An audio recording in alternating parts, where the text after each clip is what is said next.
Sophia is my name, and most people only dream of the kind of privilege I experienced in childhood. Our house looked exactly like a magazine. Large rooms, a well-kept yard, and a pool open for many summer gatherings. His business success made all possible, and he never let us forget it. "Sophia, honey, remember that everything we have come from hard work," my dad would remark, his voice carrying that familiar blend of pride and power. Though at that age I was more fascinated in playing with my cousin Chloe than in learning the value of money, I would not, trying to absorb the lesson. Although formally Chloe was my cousin, she was almost my sister.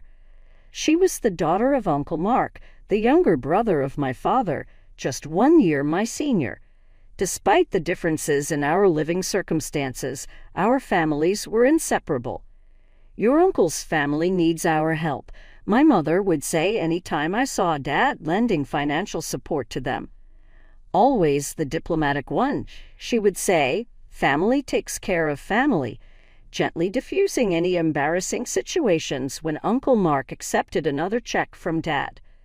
Chloe and I shared all: clothing, secrets, aspirations. We would spend endless hours in my room organizing our futures. Lying on my bed and fixating the ceiling, Chloe would say, "We'll go to college together. And then our kids will be best friends too, and we will live next to each other in flats." True to tradition, my father stated he would pay for both us college educations when high school graduation drew near. Mom was standing next to him, shining with joy as he announced during our joint graduation celebration. He said, placing his arm around both of us, "Both my girls deserve the best education possible." I merely grinned, taking it for granted, as Chloe's eyes welled up with thanksgiving. Looking back, I ought to have seen the indicators. Back then, though, I was simply glad to have my cousin by my side as we prepared our college bags. 2 peas in a pod, we were going to take on the world together. Never would we have imagined that a wedding gift would ultimately undo what we knew about our ideal family. "This is going to be fantastic," as we arranged our dorm rooms, which were handy across the hall from one another. Chloe shrieked. "Nothing can ever come between us, right, Sophia?" "Nothing," I said, intending to be really honest. God, how fools we were! How foolish I was! Perfect families are unique, yet sometimes they are perfect just because we choose not to examine the foundations closely. College passed far faster than I had anticipated. My family was applauding from the audience as I was crossing the stage to pick my diploma. I thought I was on top of things. Equipped with my degree, I found work fast with a marketing company. Everything appeared to be lining up. Well, nearly everything. One evening over dinner, "Dad, I've been thinking about getting my own place." Dreaming of having my own space, I had been searching internet apartment postings.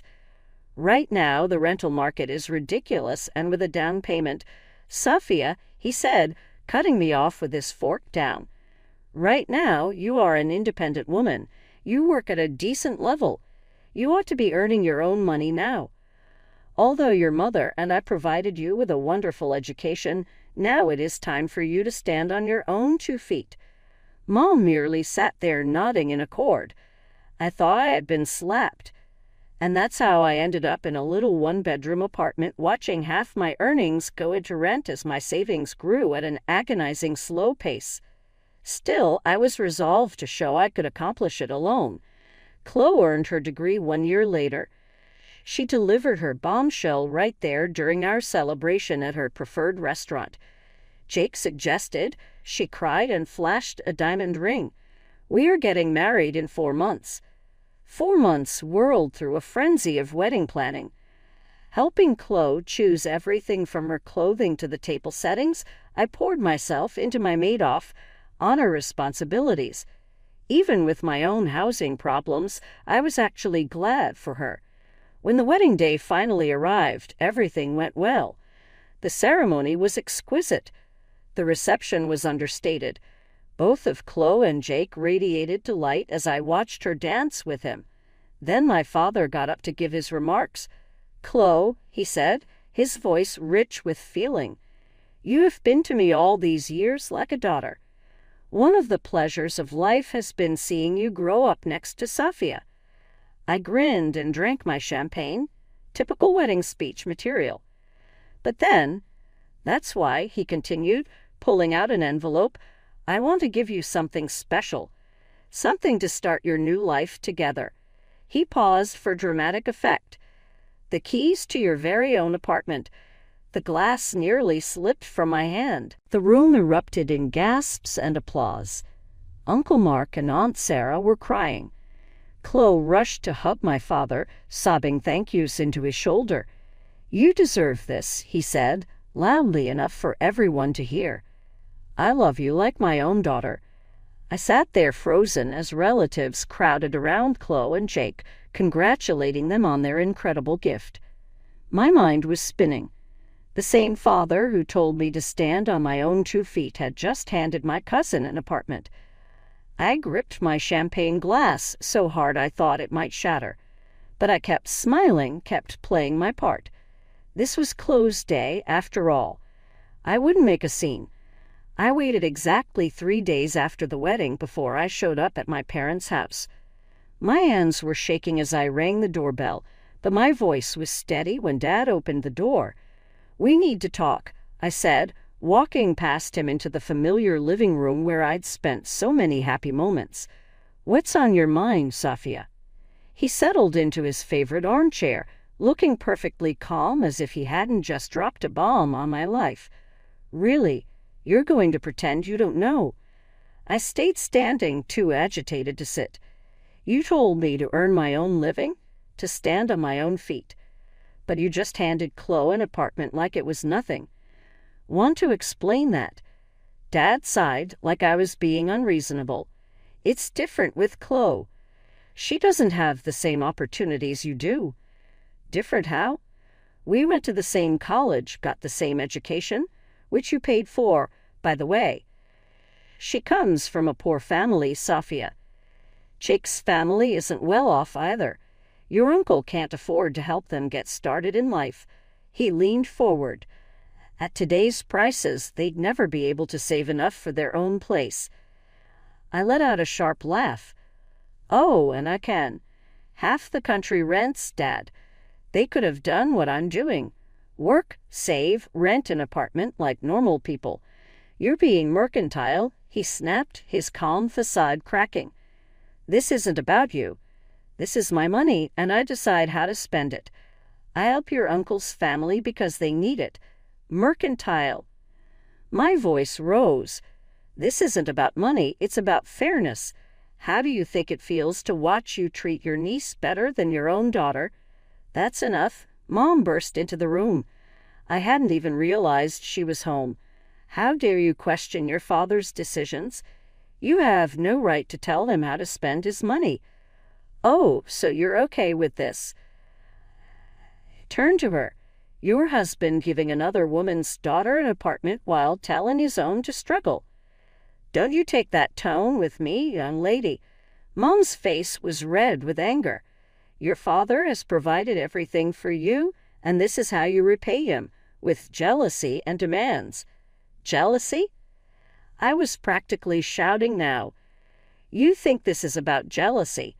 This is about respect, about treating your own child with the same consideration you show to others. Get out." Dad's voice was cold.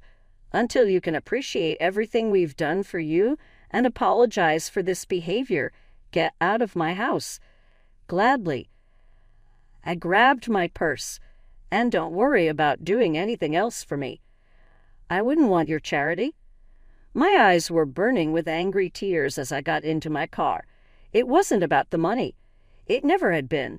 It was about the double standard, about watching my father bend over backward for Chloe while telling me to toughen up. 5 years can change a lot of things. In my case, they changed almost everything. I built my career, rising through the ranks at my marketing firm to become a senior account manager. Saved money diligently, though nowhere near enough for a down payment in this insane market. And most importantly, I found Michael. He walked into my life during a client meeting. He was the creative director we were partnering with, and something just clicked. The moment he proposed on a random Tuesday evening, while we were cooking dinner together, I knew I'd finally found someone who truly put me first. The wedding planning started immediately. Our date was set for early summer, and I threw myself into it with the same determination I brought to everything else in my life. The venue was booked. The dress was chosen. And then came the hardest part, the guest list. I spent hours at my kitchen table, staring at names and relationships. It wasn't hard to decide who wouldn't be on it. I hadn't spoken to my parents or Chloe in 5 years, not since Chloe's nasty message on Facebook. "You're just jealous because I have a husband and an apartment while you have neither. Grow up, Safia. Maybe if you weren't so entitled, you'd have both by now. But I guess some people just can't handle seeing others succeed." I blocked her after that. It was easier that way. Cleaner. I built a new life, surrounded myself with people who valued me, and tried to forget about the family that had made me feel like a second-class daughter. But word travels fast in families, even broken ones. I was sitting in my apartment, reviewing floral arrangements and debating between roses and peonies, when my phone rang. Dad's name flashed on the screen.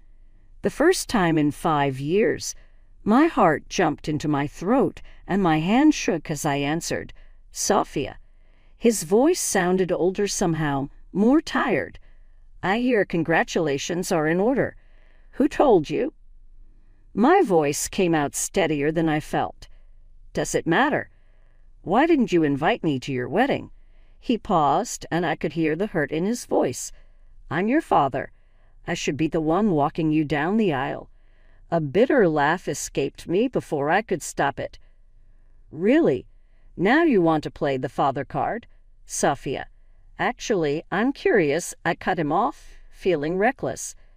Something about hearing his voice had unleashed all the emotions I'd kept carefully contained for 5 years. "Will you be giving me an apartment as a wedding gift? You know, like you did for Chloe?" The silence on the other end stretched out so long I thought he'd hung up. Finally, he cleared his throat. "Look, sweetheart, business hasn't been great lately. I can give you $5,000 for the wedding. That's a generous gift. You should be grateful. $5,000 after giving Chloe a whole apartment." I felt that old familiar burn of indignation rising in my throat. Some things, it seemed, never changed. "Thanks for your generosity, Dad," I said, my voice dripping with sarcasm. "But keep your money." "I don't need it." The line went dead before he could respond. I stared at my phone, my hands trembling slightly, wondering if that 5-year silence had been better than this reminder of why I'd cut contact in the first place. The notification popped up on my phone the next morning. "Robert Anderson has shared a post." My father rarely posted on social media, so seeing his name alone made my stomach clench. When I opened it, my hands started shaking. I never thought I'd have to write something like this about my own daughter. The post began, "But Sophia has shown her true colors. She's demanding an apartment as a wedding gift, threatening not to invite me to her wedding unless I comply. The selfishness and mercenary attitude she's displaying breaks my heart. What happened to the daughter I raised?" The comments started rolling in immediately. "Aunt Linda, how ungrateful can she be?" "Cousin James, some people never appreciate what they have." Even people I barely knew were weighing in. "You can't demand gifts like that." What kind of daughter blackmails her own father? My fingers flew across the keyboard before I could stop myself. "A matter of principle," I wrote. "You gave my cousin an apartment for her wedding. Your own daughter deserves the same consideration, or at least an explanation for the difference in treatment." But the comments kept coming, each one more judgmental than the last. My hands were shaking so badly I could barely type, but something had snapped inside me. I opened a new post and started writing. "Let me tell you all a story that's been bothering me for years," I began. It's about a father who has always treated his niece better than his own daughter. Let me list the ways. Every birthday, Chloe got lavish parties while mine were simple family gatherings. When we went on family trips abroad, Dad always took Chloe shopping separately, buying her extras I never got. Her pocket money was consistently double mine. Dad paid for her education, which I appreciate he did for both of us. He gave her an apartment as a wedding gift while telling me to stand on my own feet. At Chloe's wedding, she had her first dance with my father instead of her own. And you know what? The more I think about it, the more suspicious this whole situation seems. I wouldn't even be surprised if it turned out Chloe was actually my father's daughter. I hit post before I could second-guess myself. The words stared back at me from the screen. A nuclear bomb dropped into the middle of our family's carefully maintained facade. There would be no taking it back now. The aftermath of my post was nuclear. Within hours, my phone was blowing up with calls and messages from every corner of the family. Some relatives immediately announced they wouldn't be attending my wedding. Mom called first, her voice shrill with anger. "How could you? Do you have any idea what you've done to this family? Your father is devastated. We raised you better than this." Dad's call came next, a stream of rage and accusations about how I was destroying the family name. "You're dead to me," he spat before hanging up. Aunt Sarah's call was particularly venomous. "You vindictive little," she hissed. "How dare you suggest? You're just jealous of my daughter's happiness." Then came Chloe's message. "Congratulations on proving what a hysterical, paranoid person you've become. I feel sorry for your fiancé. He's marrying a delusional woman who invents 6 stories about her own family because she can't handle not being the center of attention. Don't worry about blocking me. I'll do it myself." I quietly blocked everyone who left nasty comments or messages. My wedding guest list got significantly shorter, but I told myself it was for the best. Only Uncle Mark remained silent throughout the whole ordeal, which I found oddly comforting amid the chaos. The next 2 months were a blur of wedding preparations. Michael was my rock through it all, never questioning my decision to cut off my family. He supported me as I revised seating charts and canceled place settings. Then, one rainy evening, there was a knock at my door. Uncle Mark stood there, looking like he hadn't slept in days. "Can I come in?" he asked quietly. "We need to talk." I'd never seen my uncle look so broken. He sat heavily on my couch, hands clasped together so tightly his knuckles were white. "Your post," he began, "about your father's treatment of Chloe. It made me start thinking, really thinking about everything and remembering." He told me about the early years of his marriage, how my father was always around their house. He drive Sarah home from work, saying it wasn't safe for her to take the bus. This was even before she was pregnant with Chloe.